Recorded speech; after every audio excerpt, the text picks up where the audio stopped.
What's good, y'all? Welcome back to Reek Knows Hoops. I'm your host, Tyreek. Be sure to leave a like, subscribe if you are new, man. This is a place where we talk all about NBA basketball. So if you love hoops, this is the place for you. Now, everybody loves predictions about an upcoming NBA season. We are just a couple days away. As I'm recording this, it's Sunday, so we were 2 days away from real basketball, from the new NBA season.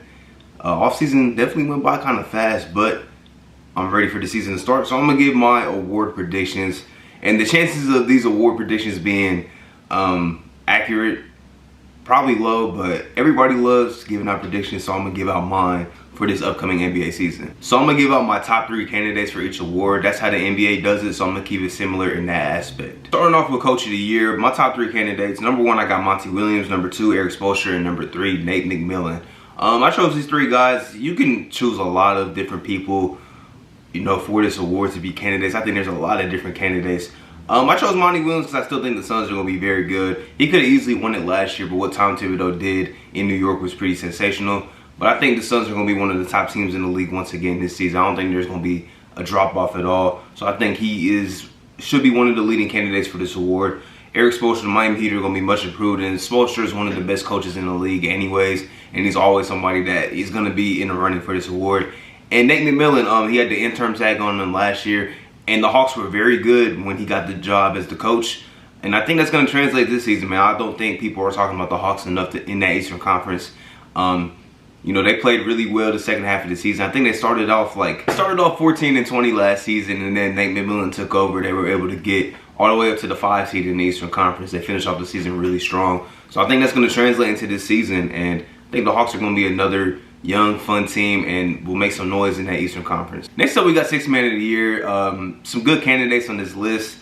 I had to switch it up last second because the Kyrie Irving news came out. So I had Patty Mills at number 2. I don't know if he's starting or not yet. So I'm gonna remove him from the award because we're gonna assume he might be the starting guard on this Nets team. So number 1, I got Tyler Hero. Number 2, I have Jordan Poole. And number 3, we have Jordan Clarkson. My honorable mention was Kobe White. I only did that because he's supposed to miss the beginning part of the season. So that's some valuable time that, you know, he won't be able to show that he's a good candidate for this award. But I think he's going to have a very strong season as a 6th man for the Bulls.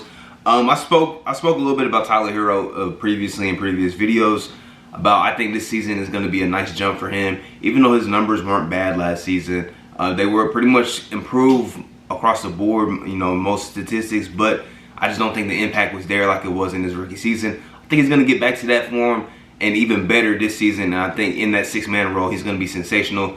Jordan Poole is another guy who can be in most improved player conversations. I think he's going to have a very good season. But I think 6th Man of the Year is something that he can really you know, chase after and win that award.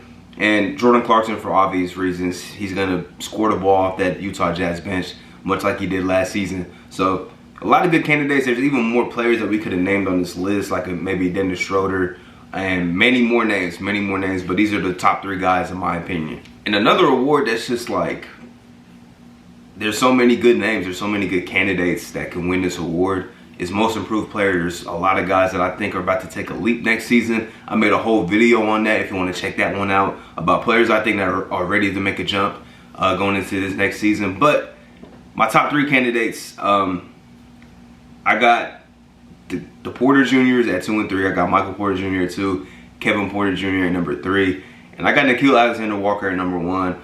I believe I talked about him in my breakout player video, so I'm not going to speak too much on that. I think he's going to have the keys to this offense. He's going to have a sensational season. The Porter Juniors, for obvious reasons, there's a lot of minutes opened up for those guys to do what they do best, and that's, you know, put up big offensive numbers. I think Michael Porter Jr. has a good chance of averaging 25 points per game this season.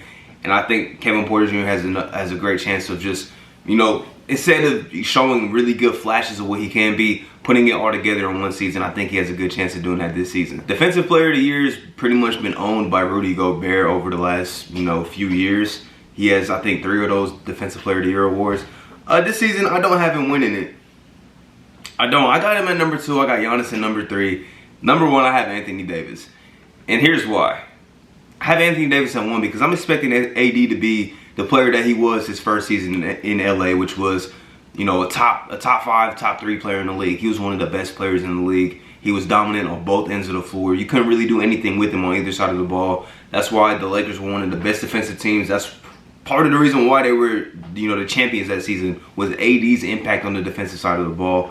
I was in the camp. I thought he should have won DPOY that season. Giannis ended up winning it, pretty much deservedly so, because Giannis is also sensational on the defensive side of the ball. But I think this is AD's year to get that award, and I want to see AD return to that top 5, top 3 player that he was in 2020. Coming down to the last 2 awards, the Rookie of the Year race. A lot of people assume it's just between 2 guys, and I'm in that camp too. I think it's between the top 2 picks in Cade Cunningham and Jalen Green. But I think there's some other rookies that definitely deserve some love. I think the toughest part for me was figuring out the third guy to put in this race, because I think there's some good names. I thought about Scotty Barnes. I thought about Mobley. I thought about, a lot of different guys, a lot of different candidates.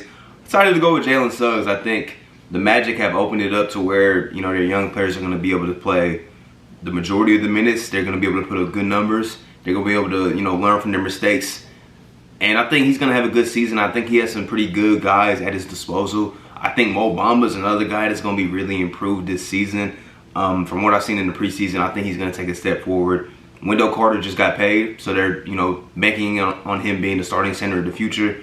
And I think he's going to have a good season. Jalen Suggs, of course, Cole Anthony, RJ Hampton. So many good young guys. John Isaac coming back. Hopefully Markelle gets back soon enough.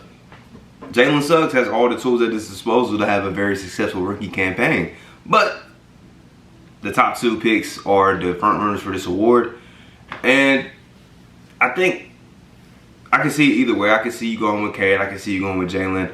I decided to go with Jalen Green, and here's my reasoning behind it. I think there's going to be just so many shots available for him. There's going to be a lot of shots available for Jalen Green, and the Rockets are going to be bad, but they're going to be up and down the court. They're going to be putting up a lot of points, and Jalen Green's probably going to be, if not their leading scorer, he's going to be like number 2, maybe behind Kevin Porter Jr. or Christian Wood. Like, he's going to be that good. He's going to be that good. He's going to put up a lot of shots. He's going to put up a lot of points. The argument for Cade Cunningham is Detroit has a pretty decent amount of weapons around him. Jeremy Grant, Sadiq Bey, Isaiah Stewart. They got some guys around him. They brought in the Kelly Olynyk. They got guys that can help be help Cade facilitate to them. He has some decent weapons around him, so he could average like 6-7 assists as a rookie, which might be enough. Like LaMelo Ball last year to help him win Rookie of the Year, even though Anthony Edwards was almost putting up 20 points per game. That's just, it really depends. It depends. I'm going to go with Jalen Green. I'm going to stand my ground on that. But I think both of these guys, and Jalen Suggs, all 3 of these guys are going to have really good rookie campaigns. Now we get to the MVP. My top 3. At number 3, I got Trae Young. At number 2, I have Anthony Davis. And I got James Harden at number 1. I have James Harden at number 1. Didn't want to be boring here and predictable, have a Steph or a KD or a Giannis. I think those guys are going to be great. They're going to have great seasons and all that. What vaulted James Harden up to number 1 for me is the fact that Kyrie might not be playing. And now James really just gets to, run the backcourt basically. He can play similar to what he did in Houston, and that's going to allow him to put up big numbers. And the Nets are going to be one of the most winning teams in the NBA this season. Maybe, possibly, him and KD might cancel each other out like we've seen in the past with a Steph Curry and a KD on the same team. But James Harden was an MVP candidate last season before he pulled his hamstring. So I think as long as he's healthy, I think he's right there. He's right near the top of the list, should be at the top of the list. And for AD, at number 2, I put big expectations on him. I want him to be this kind of player, to be one of the best players in the league. And I think he has the chance to do that this season. And for the Lakers to be the team that they want to be, AD's got to be the best player. He has to be the MVP candidate from that team. You can't let LeBron James at, going on 37 years old, be that guy, man. LeBron needs the coast. He needs the coast. AD is the best player. He should be the best player in that team, man. And it shouldn't really be a question at this age, man. So I'm expecting AD to be in this discussion. Hopefully he doesn't let me down and we're looking back on this like, man, you had AD in your top 3 MVP candidates. And Trae Young is my dark horse. I think, like I mentioned earlier, the Hawks are going to be very good. And Trae Young, if he's putting up 26, 27 points per game, 9, 10 assists, and the Hawks are like a top 4, top 3 team in the Eastern Conference, what's the argument against him? Like, how can you not have him in the MVP discussion? I think Trae Young's going to have a sensational season. And maybe maybe this is just me trying to, be a little too different, from maybe other people's lists. But I think I think the MVP race is wide open. That's how I think it's wide open this season. I don't think there's a front runner. You can argue maybe a KD being a front runner, but I don't think that's the case. I think there's a lot of guys that have a chance to take this award. So we're 2 days away from the start of the season, and these award races are going to be intense all year. I'm so excited for the 2021-22 season, man. And we're going to be here to talk about it every step of the way. So be sure you are subscribed. Leave a like on this video. Helps out the channel a lot.